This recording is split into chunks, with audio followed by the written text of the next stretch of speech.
अस्सलाम वालेकुम, मैं हूं आमिर खान। आप देख रहे हैं हमारे साथ रिपब्लिक में बात। इस वक्त की सबसे बड़ी खबर घाटमिका से है, जहां घाटमिका हत्याकांड मामले में असदुद्दीन अवैसी ने भी उठाई आवाज। आपको बता दें कि असदुद्दीन अवैसी का कहना है कि 2 दिन पहले जुनैद और नासिर को राजस्थान के घाटमिका से अगवा कर लिया गया था। आज उनकी जलाई हुई लाशें मिली हैं। अशोक गहलोत की पुलिस द्वारा वक्त पर नहीं कार्रवाई किए जाने से ये घटना को अंजाम दिया गया है।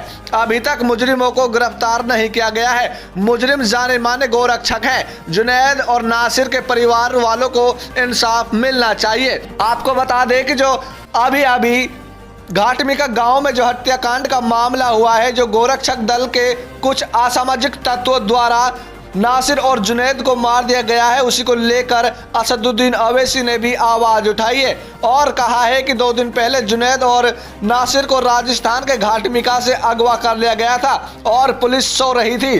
क्या पुलिस वक्त पर कार्रवाई करती तो क्या उनकी जान नहीं बचाई जा सकती थी? मुजरिम अभी भी फरार हैं। मुजरिमों को गिरफ्तार नहीं किया गया है, जबकि मुजरिम जाने माने गोरक्षक असामाजिक तत्व हैं। जुनैद और नासिर के परिवार वालों को इंसाफ मिलना चाहिए। जी हाँ दोस्तों, अगर आप भी नासिर और जुनैद को इंसाफ दिलाना चाहते हैं तो इस वीडियो को ज़्यादा से ज़्यादा शेयर करें ताकि ये सरकार तक पहुंचे और उनको इंसाफ मिल सके। जी हाँ, देखते रहें सिर्फ रिपब्लिक में बात। में हूँ आपके साथ आमिर खान।